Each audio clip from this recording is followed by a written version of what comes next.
On vous souhaite la bienvenue à ericlatour.com. Dans quelques instants, on vous parle de l'avenir et de certains projets pour le centre de plein air Ronald-Beauregard dans le quartier Saint-Eugène. Mais d'abord, on se transporte dans NDA Saint-Gérard-Est. On fait le tour des principaux enjeux avec le conseiller municipal Yvan Berthelot.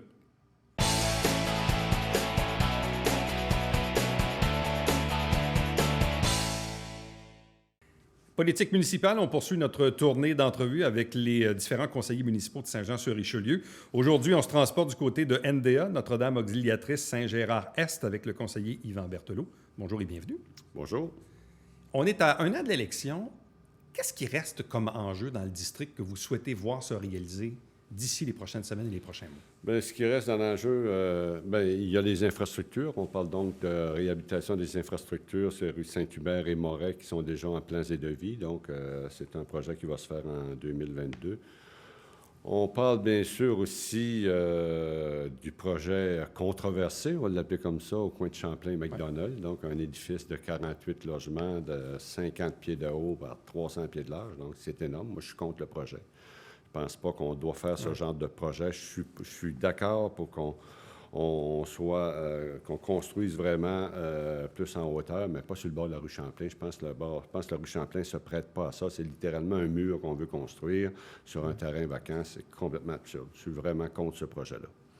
Bon, mais il va se faire parce que, je veux dire, il y a eu 2 votes récemment au Conseil. Et d'ailleurs, j'ouvre la parenthèse, on a vraiment senti dans ce vote-là un déchirement au sein du groupe majoritaire, mais même aussi dans l'équipe de M. Laplante avec la conseillère Mme Charbonneau qui à l'arraché, a voté pour, mais c'était comme si on y arrachait un bras et une jambe. Donc, on sent, puis même de l'autre côté, M. Fontaine, Mme Dufresne, M. Savard, qui finalement ont voté pour le... Donc, on sent que c'est comme si on sent qu'il n'y a pas de passion. Dans certains cas, on dit, ouais, on va voter pour, puis dans d'autres cas, comme vous, on dit, on vote contre.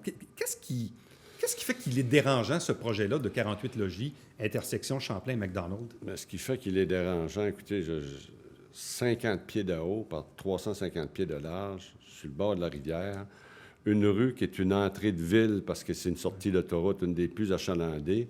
Alors, ce qu'on va donner comme message à nos visiteurs, c'est un arrière d'un bâtiment, un gros mur, alors que présentement, on a un espace vert qu'on pourrait acquérir à peu de frais. On parle d'acquérir des golfs, on achète ici des résidences. On a acheté l'ancien Crevier au coin de la rue Saint-Charles. Ça nous coûte plus qu'1,5 million. Okay. C'est un terrain qui est plus petit que celui qui est au coin de McDonald, Champlain. Fait qu'on prend l'argent des contribuables pour faire des accès à la rivière, puis de l'autre main, on ferme l'accès à la rivière. Il y a une logique que je ne comprends pas de la part de mes collègues qui ont voté pour ce projet. Moi, je regarde ça et je me dis, bon, là, il y a le Bougainvilliers qui est là. Il y a l'édifice de Bleury. Pas très loin, il y a le motel Harris, puis il y a l'édifice du groupe Bernabé-Grégoire. C'est pas le coin le plus cute de la ville.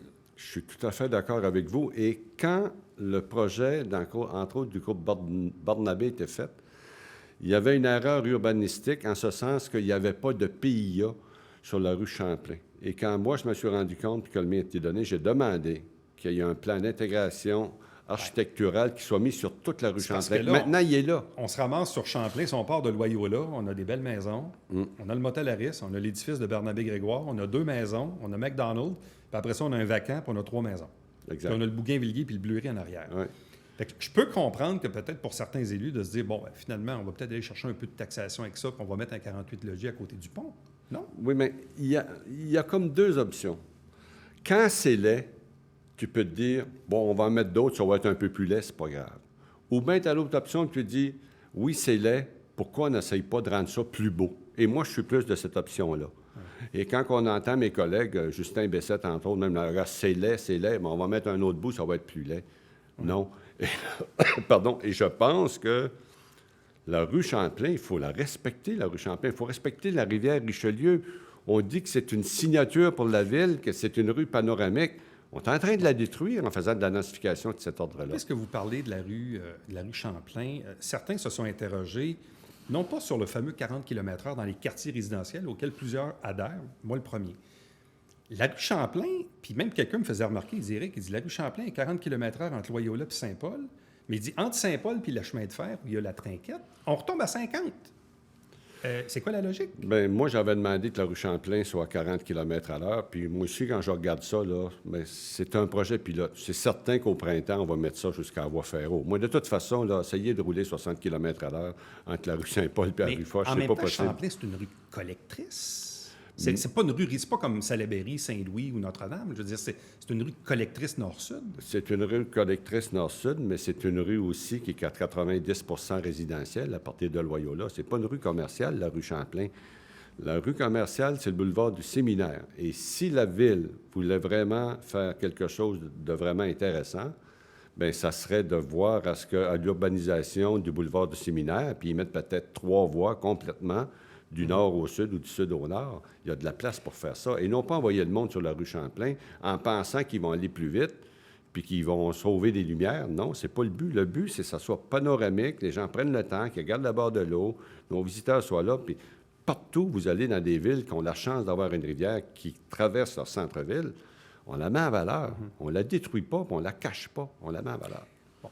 Autre dossier dans votre district, puis c'est quelqu'un qui me faisait remarquer ça, en fait, au début de la saison, au mois de septembre, on avait reçu le maire Laplante en entrevue, puis j'ai omis de poser une question sur 2M Ressources. Donc, non, mais c'est vrai, si j'ai omis d'en parler, c'est parce que pour moi, c'est comme si on n'entend plus parler, en fait. Mais de ce que je comprends, le problème n'est pas réglé. Là. Ah, le problème n'est pas réglé. C'est un des dossiers qui mérite le plus, qui me rend impatient. Je suis d'accord avec tous les citoyens. Je suis frustré de ne pas pouvoir les aider plus que ça. On fait des recours devant les tribunaux, c'est engagé. 2M Ressources n'a pas respecté son protocole d'entente qu'il avait avec la Ville. Nous sommes donc en recours pour récupérer nos terrains qu'on avait loués avec des engagements bien précis qui ne sont pas respectés. Donc, on est dans une démarche juridique pour récupérer nos terrains. Et je suis de tout cœur avec les citoyens qui subissent encore beaucoup d'inconvénients. Il faut qu'il arrive de quoi. J'ai poussé énormément. J'ai eu des contacts avec le ministère de l'Environnement, avec Investissement Québec, pour aider cette entreprise à être relocalisée. Je le sais que c'est en marche. Quand cela va-t-il se faire? Je ne le sais pas, mais je sais qu'il y a beaucoup de ministères qui sont impliqués pour relocaliser 2M Ressources. Qui doit bouger le premier là-dedans? Est-ce que c'est un litige? Est-ce que c'est devant la Cour? Est-ce qu'on doit amener l'entreprise devant les tribunaux? Est-ce que le ministère de l'Environnement doit révoquer le permis? Je ne sais pas. Qui doit bouger en premier là-dessus? Là? Le ministère de l'Environnement est prêt à faire beaucoup de choses, mais à ne pas fermer l'entreprise. Le ministère de l'Environnement, le gouvernement du Québec a besoin que ce recyclage-là, ce volume-là se fasse. Alors, nous, ce qu'on a initié, c'est vraiment un déménagement, une relocalisation. C'est pour ça que le ministère de l'Environnement s'est montré intéressé, et Investissement Québec aussi. Et ce qu'on a dit en contrepartie, la Ville a dit OK. On vous laisse un bout de temps. On ne fermera pas l'entreprise, mais il faut se revirer de bord. Puis moi, j'ai hâte que ça se règle rapidement. L'ancienne église Saint-Gérard, je suis passé d'ailleurs récemment, donc là, c'est vraiment en marche et en cours. Est-ce que c'est bien accueilli de la part des citoyens? Avez-vous des plaintes par rapport aux travaux? Non, moi, j'ai eu des plaintes un peu au début, là, surtout les gens qui étaient contre le projet parce qu'il y avait de la poussière. Mais c'est sûr que au bout d'à peu près 2-3 semaines, ça s'est réglé. Ils ont eu une très bonne nouvelle parce que le pieutage n'est pas nécessaire. Donc, ils pensaient qu'ils allaient se faire cogner à partir de 7 heures le matin à 5 heures le soir pendant des semaines à mettre des pieux. Pas de pieutage nécessaire. Donc, c'est un immeuble qui se monte normalement et ça va très, très bien. Puis, je travaille présentement avec les promoteurs pour regarder s'il n'y aura pas une possibilité d'y loger un boulot de rôle. Et Carré Seigneur, le projet de M. Sanson est en train aussi de grimper. Ça va donc très bien, ça roule bien. Puis, bien, il y a certainement le dossier BMR qui va bouger à un moment donné, qui a été vendu, mais là, c'est aux promoteurs privés à faire un projet pour le quartier. Est-ce qu'un jour, on va exproprier, je dirais oui, cette laideur de bâtiments entre Saint-Joseph et Saint-Louis, là, la continuité de la rue? Moi, j'espère qu'avec le bingo, tout va se faire en même temps, tout va se consolider en même temps. Il faut qu'effectivement, cette ancienne trame commerciale-là, ça fait 15 ans, 20 ans qu'on l'a dans nos cartons. Il faut faire de quoi avec ça? Taxation municipale. Certaines villes ont déjà emboîté le pas pour dire, avec le contexte, il faut donner un peu un congé à notre monde. Il faut s'en aller vers un gel de taxes. Le sujet a été soulevé au Conseil, mais visiblement, le groupe majoritaire n'était pas prêt encore à se commettre à 100% là-dessus. Est-ce que vous pensez qu'on se dirige vers un gel de la taxation foncière? Écoute, si on ne se dirige pas vers un gel, on va tendre vers un gel. Moi, j'ai toujours, vous le savez, depuis au moins une décennie. Là, je vous dis toujours, on essaie de se coller sur l'inflation, pas loin de l'inflation. Là, je dis, on va se coller vers un gel. Moi, ce que j'ai dit là-dedans, c'est qu'il faut laisser le comité des finances. Vous savez, bon, M. le maire est arrivé à une résolution qui était carrément une résolution politique, là. Mais je pense qu'il faut laisser le comité des finances faire ton travail. D'ailleurs, on travaille en fin de semaine. Tout le comité, tous les élus. Ouais. Nous, on a fait notre travail. On est prêt à faire notre rapport en fin de semaine. Et là, on va voir comment ça va s'enligner, mais on tend vers un gel le plus possible. Bon, on est à moins d'1 an de l'élection. Quel est l'avenir politique d'Yvan Berthelot? Yvan Berthelot qui est là depuis une vingtaine d'années en politique municipale. Là, on a déjà vu un premier candidat s'annoncer dans votre district là, dans les dernières heures, M. Hacherel. Mme Bouchard a confirmé sa candidature à la mairie. Yvan Berthelot, il se situe comment là-dedans, dans cette année électorale qui s'amorce? Bien là, Yvan Berthelot, présentement, on va dire, il est sur les lignes de côté, il observe un peu, il regarde ça. M. Hacherel, c'est pas la première fois qu'il se présente. Ouais. C'est déjà présenté, donc il se présente, je présume, avec l'équipe Alain dans la Plante. Ils sont très près depuis plusieurs années. Et moi, je regarde, je dis, s'il y a des bons candidats, à la mairie, entre autres, je pense qu'il ne voudra pas qu'on se divise. On sait très bien que l'objectif, c'est changer la direction au niveau de la mairie à Ville-de-Saint-Jean. Alors, s'il y a un bon candidat, une bonne candidate qui se présente, ça va certainement influencer ma décision. Est-ce que Mme Bouchard, pour vous, est une bonne candidature? Mme Bouchard est une bonne candidate et je pense qu'elle a prouvé depuis plusieurs années, par son engagement au service de la communauté, qu'elle peut faire un bon travail. Donc, si vous ne vous présentez pas à la mairie, est-ce qu'il en va de même aussi pour le quartier? Ou si vous gardez encore peut-être la possibilité de vous représenter? Écoutez, je suis encore en réflexion, disons, là-dessus. Ça va être quoi le point tournant pour vous décider, dans le fond? Le point majeur qui fait comme j'y vais pas? Bien, écoutez, à la mairie, je dis s'il y a un bon candidat, bonne candidate, ça va dépendre. Là, je ne ferme pas la porte à me présenter non plus. Je reconnais Mme Bouchard, puis je lui ai dit d'ailleurs une bonne candidate. Mais ça dépend s'il y a d'autres personnes qui se présentent ou dépendamment de la notoriété des gens qui se présentent, je verrai. Puis en ce qui concerne le quartier, mais moi, je suis toujours présent dans le quartier. Je pense que ça va aller au printemps. Pour l'instant, les gens, j'ai dit, bon, je suis en réflexion, les gens m'ont dit, quittez-nous pas, M. Berthelot. Alors, je vais voir ça au printemps, je pense.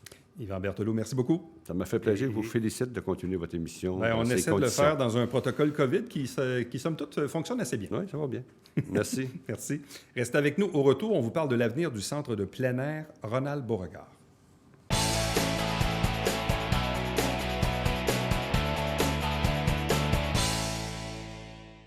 Mesdames et messieurs, bonjour et bienvenue à la Justice entre nous. Mon nom est Serge.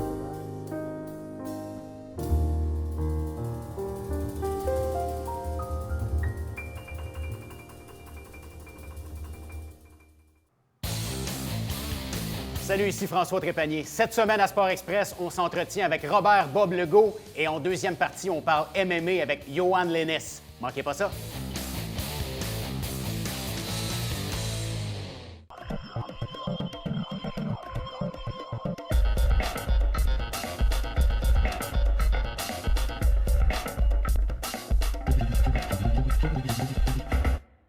Mesdames et messieurs, bon matin et bienvenue à votre télébingo sur les ondes de télévision du Haut-Richelieu.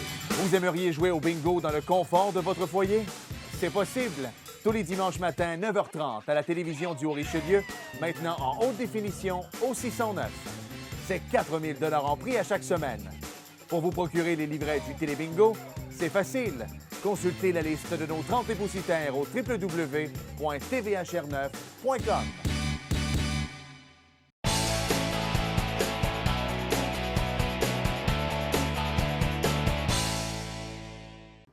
Bon, c'est vrai, l'hiver est à nos portes, mais vous savez qu'un jour, il y aura un printemps et un été. Et un des endroits peut-être les plus méconnus ou sous-estimés à Saint-Jean, ou qui a beaucoup de potentiel, c'est le centre de plein air urbain Ronald-Beauregard, qui est dans le quartier Sainte-Eugène.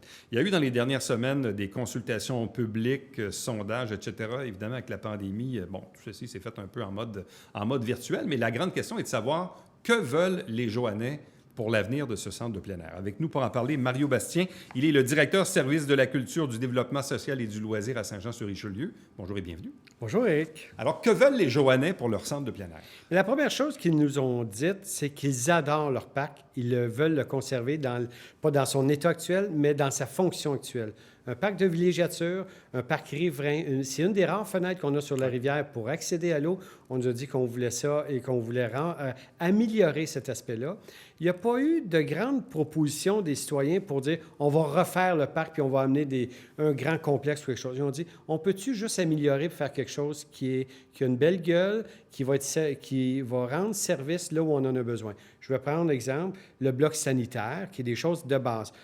C'est des vieilles toilettes qui datent des années 60 associées à la piscine. Est-ce qu'on peut faire des toilettes qui vont être mises à jour aujourd'hui? Est-ce qu'on peut donner la rive aux citoyens? Est-ce qu'on peut faire une forme de plage? Ce n'est pas une plage parce qu'on ne sait pas ce qui est possible, parce qu'actuellement, ce qu'il faut savoir, tout le parc Ronald-Beauregard est une plaine inondable dans le 0-20 ans. Donc, une récurrence d'inondation assez fréquente. On ne pourra pas faire des installations significatives, on ne pourra pas faire un grand complexe aquatique sur le bord de l'eau. Mais comment on exploite cette vocation-là de parc de villégiature, de parc de pique-nique? On a rencontré sur le site 403 personnes exactement qu'on est allé sonder à la fin du mois d'août, mois de septembre.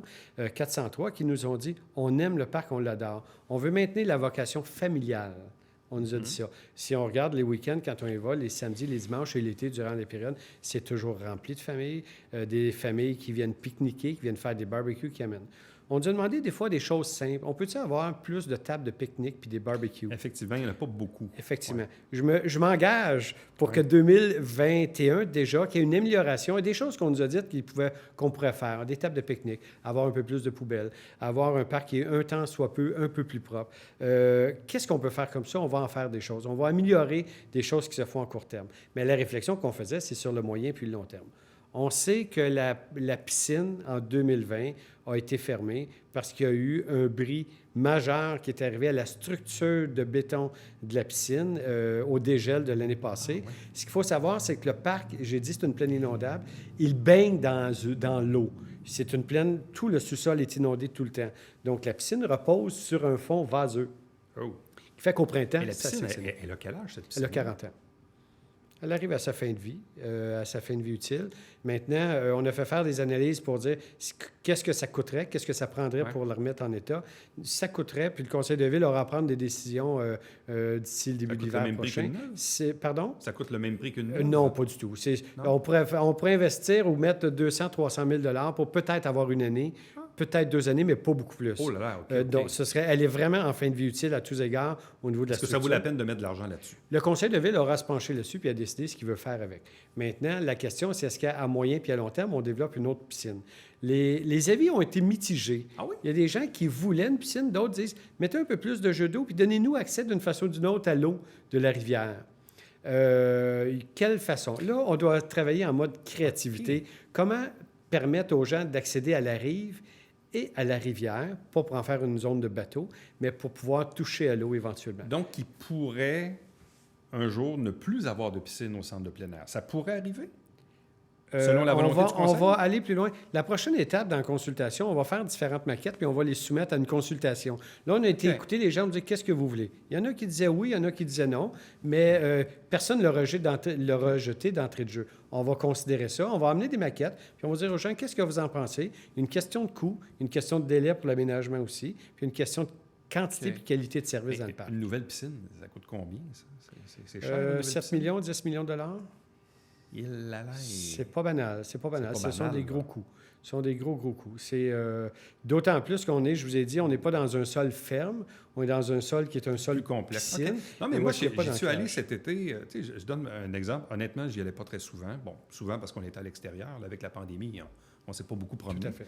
Quand on était en zone jaune-verte, là, la belle famille de Québec est venue faire un tour. On était à l'extérieur. On s'est dit, tiens, on va aller là. Ça faisait des années que je n'étais pas allé là. Des années. Bon, quand je suis rentré, j'ai trouvé ça dommage que la piscine soit fermée. Mais là, je comprends pourquoi aujourd'hui. Puis on ne pouvait pas vraiment la réparer pour cet été. Hein. Non, c'était quelques mois. Je trouvais ça dommage parce qu'il faisait beau cette journée-là. Puis je dis, bon, c'est plate, il y a une piscine, puis on ne peut pas s'en servir. Mais en fait, c'était pas tant pour moi comme pour les enfants qui étaient là. Ouais. Et là, j'ai constaté effectivement qu'il y avait... J'ai dit, hey, mais quelle belle place pour pique-niquer. Mais il n'y avait pas beaucoup de tables à pique-nique. Par contre, ce que j'ai vu, c'est le sous-traitant là, qui s'occupe de la location des embarcations. Ça, moi, personnellement, je trouvais ça bien. On a passé à deux poils dans louer une, mais on manquait de temps, puis on voulait y retourner. Ça, c'est un volet quand même intéressant aussi, la location d'embarquement. Dans l'exploitation de la berge, il y aura déjà une autre amélioration qu'on apporte l'an prochain. On va probablement doubler le nombre d'embarcations en location. On s'est rendu compte avec la pandémie, l'année COVID 2020, que les gens, puis c'est partout au Québec, c'est pas juste chez nous, les gens se sont réappropriés leur parc. On fait des pique-niques dans les parcs, sont allés les découvrir. Ce que vous avez fait avec la famille, dit on va aller voir un parc qu'on connaît, mais qui est peut-être un mal-aimé ou qu'on n'a pas découvert. Donc, les gens s'appropriant, c'est ça, on a été pris un peu par surprise dans tous les parcs municipaux, lui particulièrement parce qu'il est riverain, d'avoir une si grande utilité, une si grande utilisation. Là, je me trompe-tu où le monde avait le droit d'amener de l'alcool? Oui, ça a été... On a fait des améliorations rapides. J'en ai pas amené, mais si j'étais retourné, je n'aurais amené. Mais ça prenait de la consommation d'aliments. Il faut prendre des aliments, on permet. On ne va pas se faire de cachette. Là. Les familles qui vont depuis plusieurs années, quand ils arrivent en pique-nique à l'heure du lunch, il arrivait des fois une petite bière. C'est pas très loin. Okay. On a régularisé quelque chose qui se faisait peut-être déjà, mais les gens ont apprécié, puis on a envoyé un message de dire « Occupez donc votre parc, allez-y ». Donc, en résumé, bon, les infrastructures sanitaires, c'est à refaire. Oui. La piscine, bien là, c'est un choix douloureux à faire si on en met une ou pas, parce que c'est un pas pire investissement. Il y a la berge. Bon, vous allez doubler l'offre de location d'embarcation, mais faire une plage... C'est réaliste ou pas? C'est pas faire une plage traditionnelle avec du sable qui s'en va dans l'eau. C'est une rivière, ça amène le sable, ça va nettoyer, puis on va rester dans la vase. Est-ce qu'on peut, sur les berges, il y a des murs de béton présentement, on va se poser la question, est-ce qu'on garde les murs de béton? Est-ce qu'on met des berges? Est-ce qu'on va naturaliser les berges? Est-ce qu'au plan de l'environnement, les gens nous l'ont dit, est-ce qu'on peut s'assurer... Ça, c'est beaucoup à la mode, même on l'a vu, exemple à Québec avec la rivière Saint-Charles. En 80, on avait mis des murs de béton. Finalement, on les a tout cassés pour revenir un lit plus normal. Effectivement, un lit normal et une végétation qui est adaptée aussi à maintenir les sols en place. C'est un peu ça au niveau de l'environnement. Maintenir le sol en place. Il y a eu une mode béton il y a 40 ans. Là, mais oui, effectivement, pour éviter une érosion supplémentaire. Mais je vais continuer juste les améliorations. L'an prochain, on aura à l'eau Richelieu, avec les bateaux électriques qui vont venir faire un point d'arrêt au parc Ronald-Beauregard. On aura des vélos électriques en location pour prendre les gens et les amener dans le Vieux-Saint-Jean à partir de là. Les embarcations en location avec Annabelle qui est là, avec les sub-paddles, les kayaks et les canots. On va doubler le nombre qu'il y a là. Donc, on est déjà en phase d'amélioration pratique qui peut se faire au jour le jour. On veut que ce soit un parc au bénéfice des Joannais ou que ça peut être un parc qui potentiellement peut avoir un aspect plus récréo-touristique et attirer des gens de l'extérieur et devenir donc un pôle économique touristique? Oui. Vous visez exactement dans le mille par rapport aux intentions que nous avons sur ce plan-là. La première chose, c'est de redonner le parc aux citoyens. Ça, il appartient aux Joannais, on veut le donner.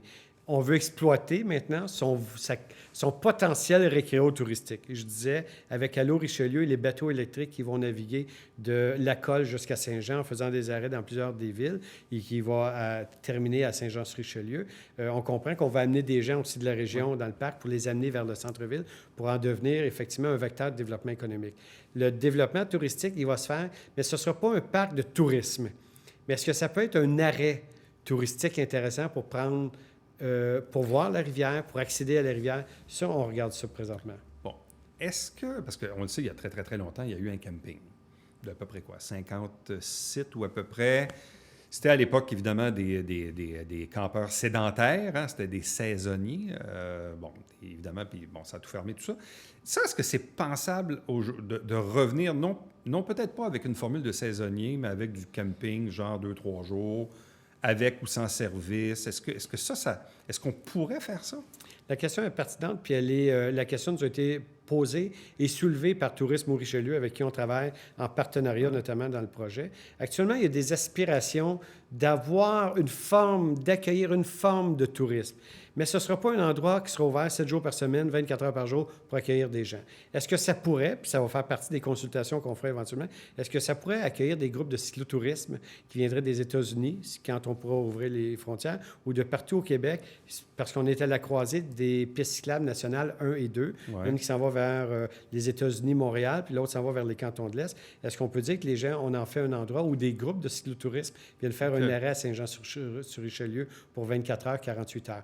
Organisé, connu d'avance, c'est possible. Mais sinon, en faire un camping qu'on peut accueillir, ça veut dire que ça prend du personnel là 7 jours par semaine, 24 heures par jour, des services qui sont adaptés. Le coût versus le bénéfice, ça ne vaudrait pas la peine. Ça vaut pas la peine, ouais. Et ça enlèverait beaucoup le potentiel d'utilisation aux résidents de Saint-Jean-sur-Richelieu, ce que je ne veux pas enlever. Il faut que la Ville maintienne la priorité à ses résidents. C'est un arbre de bonheur. C'est sûr que c'est un choix. Bon, je comprends qu'il y a des grosses places comme Lac-Mégantic ou même à Bonaventure où la Ville gère elle-même le camping municipal. Oui, il y en a d'autres au Québec, là. Mais ça, c'est un choix. Puis effectivement, ça demande des employés, ça demande une garde 24/7. Là. C'est ça. On ne reviendra pas en arrière sur ce qui était un camping, mais il y aura peut-être des facilités de camping. On a accueilli au fil du temps quelques groupes ici et là qui étaient très pointus. L'année passée, en 2019, on a eu un groupe qui est venu, c'était des propriétaires de Westphalia qui sont venus. Il y était une cinquantaine, soixantaine, qui sont venus pendant le Festival des Montgolfières, en association avec les Montgolfières, sont venus là. C'était correct. C'était un week-end, c'était prévu. C'était dans un temps limité avec des services prévus. Je reviens à la fameuse piscine qui coûte 10 millions. Là. Les jeux d'eau, ça coûte-tu moins cher? Ah oui. Les jeux d'eau, c'est pour Comme il y en a dans beaucoup de parcs. Oui, c'est chaque fois qu'on fait un jeu d'eau, il faut estimer que c'est à peu près $1,5 million. 500 000 l'implantation. Mais celui-là, effectivement, mais il y a déjà ces jeux d'eau. Si on décidait d'enlever la piscine, est-ce qu'on va améliorer, on va bonifier l'offre en jeu d'eau? Effectivement, en allant chercher un autre, parce qu'il y a toutes sortes de modèles, puis ça évolue. Est-ce qu'on vient bonifier ça? La question sera là aussi. Parce que si on attire une clientèle familiale nombreuse avec des enfants, c'est tout le temps plein. Les jeux d'eau au Parc Ronald-Beauregard, c'est toujours plein. Donc, est-ce qu'on va bonifier l'offre? Ça ferait partie de la réflexion. En terminant, donc, prochaine étape? Prochaine étape, on a pris l'ensemble du résultat des consultations. On va travailler sur des concepts d'aménagement au cours de l'hiver ou jusqu'au printemps. On va venir voir le conseiller de ville à 2-3 reprises pour voir comment il voit le développement, comment il voit l'aménagement. Après ça, on va venir faire une consultation publique avec des maquettes, avec des plans d'aménagement, des intentions réelles. Mais il faudra pour nous autres aller valider aussi au ministère de l'Environnement à cause du sol. Puis en 10 secondes, été 2021, ça va ressembler à quoi? Été 2021, j'anticipe, je ne vais pas dire nous, mais j'anticipe qu'on va ressembler en termes d'occupation un peu à 2020, c'est-à-dire un été potentiellement COVID, pas de très, très gros événements, mais une offre améliorée au Parc Ronald-Beauregard qui va donner le goût aux gens de revenir. Parce qu'on va faire beaucoup de promotions sur ce parc-là aussi, on sait qu'il va se remplir. Mario Bastien, merci beaucoup. Merci, Éric Latour. Restez avec nous. Au retour, le mot de la fin.